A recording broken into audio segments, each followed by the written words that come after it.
আসসালামু আলাইকুম।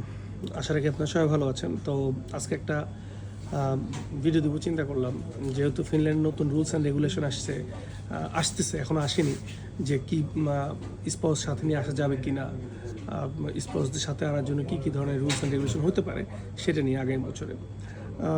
আমি আজকের এই কথাগুলো 3টা থেকে 4টা ভাগে বলবো, এর কিংবা আমার নিজের যতটুকু বুদ্ধি কিংবা আমি যতটুকু জানি সেখান থেকে বলবো। যে আমি as a educational consultancy agent, আমরা যেহেতু ফিনিশ ইউনিভার্সিটিগুলোর সাথে কাজ করি ক্লোজলি, সেই সাইড থেকে বলবো। একজন মানুষ যে কিনা ফিনল্যান্ডে বসবাস করে তার ওই চিন্তা থেকে বলবো, এবং একজন স্টুডেন্টের পক্ষ থেকে একজন স্টুডেন্টের জন্য কী সুবিধা কিংবা অসুবিধা হবে সেই জায়গাগুলো থেকে বলবো। আর যেহেতু পলিটিক্স করি, ফিনিশ রাজনীতির সাথে জড়িত, সেই রাজনীতির কারণে ইনসাইড যে ইনফরমেশনগুলো কম বেশ আমি পাই, সেই জায়গাগুলো থেকে আমি বলবো। তো এই প্রবলেমটা শুরু হয় 2022 সালে। যেহেতু আমি একদম ওভারঅল কথাগুলো বলি, যখন 2022 সালে ফিনল্যান্ডে স্পাউসদেরকে ইজিলি আনার জন্য একটা সুযোগ সুবিধা দেওয়া হয়। ফিনল্যান্ডে আপনারা সবাই জানেন ভালো করে, ফিনল্যান্ডে যদি স্টুডেন্টকে নিয়ে আসে, স্পাউস সাথে করে নিয়ে আসে, সেক্ষেত্রে ফিনিশ সোশ্যাল বেনিফিট পাওয়া যায়। তো এই জিনিসটা আগে কখনো পাওয়া যেত না। 2022-এর আগে কখনোই স্পাউস সাথে নিয়ে আসলে এই ধরনের সুযোগ সুবিধা থাকতো না। তো যখনই সুযোগ সুবিধাগুলো দেওয়া হয়, তখন এই স্টুডেন্টরা স্পাউস সহকারে, অনেক স্পাউস যারা দেখবেন যে আপনার almost 55 years old, 50 years old, তারাও চলে আসতেছে। কারণ কি, সুযোগ সুবিধাগুলো আছে, লাইফটাকে এখানে ইজিলি সেটেল করা যায়, সেই জন্য আসে। কিন্তু এইটা কিন্তু রুলস অনুযায়ী ছিল না। যাই হোক, এখানে একটা লুপ হোল ছিল, আপনার গভর্নমেন্ট লুপ হোল ছিল, সেইভাবে স্টুডেন্টের স্পাউসরা এই টাকাটা পাওয়া শুরু করে।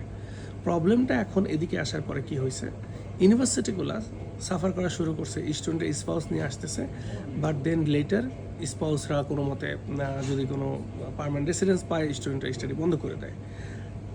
যার কারণে স্টুডেন্টরা চিন্তা করলো, এবং অনেক পরিমাণ, যেটা ওদের আইডিয়া ছিল অনেক স্টুডেন্ট আসবে, জব করবে, ইন্টিগ্রেট হবে, তারা সোসাইটিতে কন্ট্রিবিউট করবে।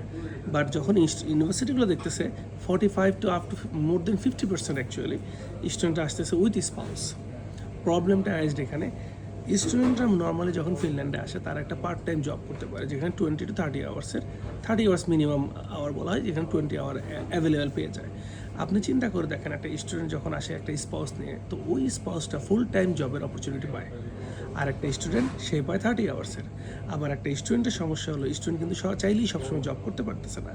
স্টুডেন্টের জন্য কি হচ্ছে, স্টুডেন্ট আপনার কাজ করতে পারতেছে, আপনার জাস্ট যেই সময় তার ক্লাস না থাকতেছে না। তো আমি অ্যাজ অ্যান এন্টারপ্রেনার যদি চিন্তা করি, আমি দেখবো যে একটা স্টুডেন্টকে যদি আমি হায়ার করলে কী করতে হচ্ছে, আমাকে ওই স্টুডেন্টকে টাইম অনুযায়ী আমাকে তাকে স্লট দিতে হচ্ছে। অন টপ অফ দ্যাট, যখন স্পাউসরা আসতেছে, তাদের এটা কোনো সমস্যা না, তারা যে কোনো সময় কাজগুলো করতে পারতেছে। প্রবলেমটা হচ্ছে স্টুডেন্ট জব অপরচুনিটি কমে যাচ্ছে, যার কারণে প্রবলেমটা অ্যারাইজ করতে, যেটা ইউনিভার্সিটির জন্য অনেকটা থ্রেট হয়ে দাঁড়াইছে। যেহেতু স্টুডেন্টরা পার্ট টাইম জব পাচ্ছে না, ফলে কি হচ্ছে, স্টুডেন্টদের ডিজায়ার যেটা ইউনিভার্সিটির জন্য, সেটা বন্ধ হয়ে যাচ্ছে। সো ইউনিভার্সিটিকে অনেকবার এই জিনিসগুলো নিয়ে কথা বলতে হচ্ছে, এবং ইউনিভার্সিটি অ্যাকচুয়ালি ডিমান্ড ছিল যে স্পাউসদেরকে যাতে ইমিডিয়েটলি না আনতে দেওয়া হয়। এখন আরও সমস্যা আছে, স্পাউসের সাথে করে যদি ফার্স্ট ইয়ার আসে, লেটস সে স্পাউসকে যদি কোনো টাকা পয়সা নাই দিল, স্পাউসকে টাকা দেওয়ার দরকার নেই, স্পাউসকে একসাথে আনতে হলো। তারপরেও একটা স্টুডেন্ট যখন একটা স্পাউস নিয়ে আসবে, তাকে ওই স্টুডেন্ট নিজের সেটেল হইতেই অনেক কেউ জানতে হয়, যেমন এই দেশে চলবে কী করে, বাস বলেন, বাড়ি বলেন, ইলেকট্রিসিটি কন্ট্যাক্ট বলেন, স্কুল বলেন, নিজেরটাই তো নিজে বুঝতে পারতেছে না। অন টপ যখন একটা ফ্যামিলি নিয়ে আসে, একটা বাচ্চা থাকে, তখন তাকে কোন স্কুলে পড়াইতে হবে, ওয়াইফের জন্য কী ধরনের ইন্টিগ্রেশনে যাইতে হবে, অল টুগেদার ওই স্টুডেন্টটাও অ্যাকচুয়ালি এডুকেশনে, পড়ালেখাতে সময় দিতে পারতেছে না।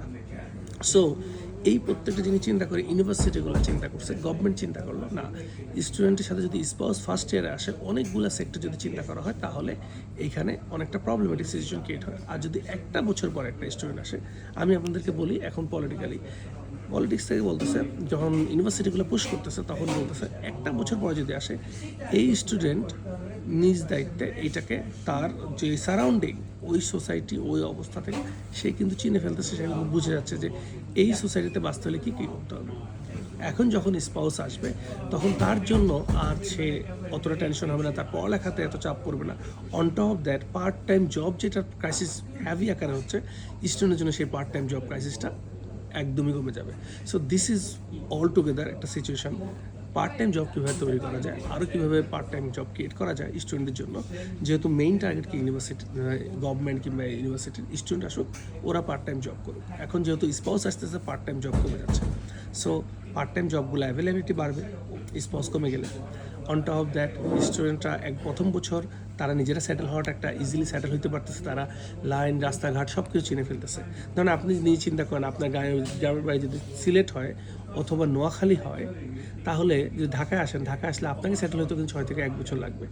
তখন আপনি যখন আপনার ফিনল্যান্ডে আসবেন, তখন তো আরও বেশি সমস্যা পড়বে। সো এই জিনিসটার সমাধান হয়ে গেল, এই জন্য গভর্নমেন্ট এটা যাচ্ছে। হ্যাঁ, অনেকে অনেক কথা বলবে যে রিক্কাপুরের গভর্নমেন্ট, যেটা রাইট উইংস যেটা বলে, সেটার গভর্নমেন্ট, এই গভর্নমেন্ট, সেই গভর্নমেন্ট, অ্যাকচুয়ালি ওইটা না। অ্যাকচুয়াল সিনারিওগুলো যদি আপনি চিন্তা করেন, this is the scenario. So আমি আপনাকে ডিটেলসে বলে দিলাম। এখন আসে লটা কবে থেকে চালু হবে। এই লটা চালু এখনও হয়নি, এইটা গত বছর থেকেই পুশ করা হচ্ছে। আমি আমার অনেক পার্টনার এনসিদেরকে বলতেছিলাম যে সুন এটা আসবে। সো হয়তো জানুয়ারি ফেব্রুয়ারিতে হয়তো পার্লামেন্টে উঠবে। এটা যখন পার্লামেন্টে উঠবে, পার্লামেন্টে ওঠার পরে ডিসিশন যখন আসবে, এইটা হয়তো এপ্রিল মেতে যে এটা পৌঁছাবে। It will be not in one day. At least গভর্নমেন্টকে তো টাইম দিতে হবে যে হ্যাঁ আমরা এটা লঞ্চ করতেছি, এই লটা অ্যাকসেপ্ট হয়েছে, দেন পার্লামেন্টে যাবে, পার্লামেন্টে অ্যাকসেপ্টেড হওয়ার পরে গভর্নমেন্ট তাদের যেই অথরিটি আছে তাদেরকে এটাকে পাঠাবে।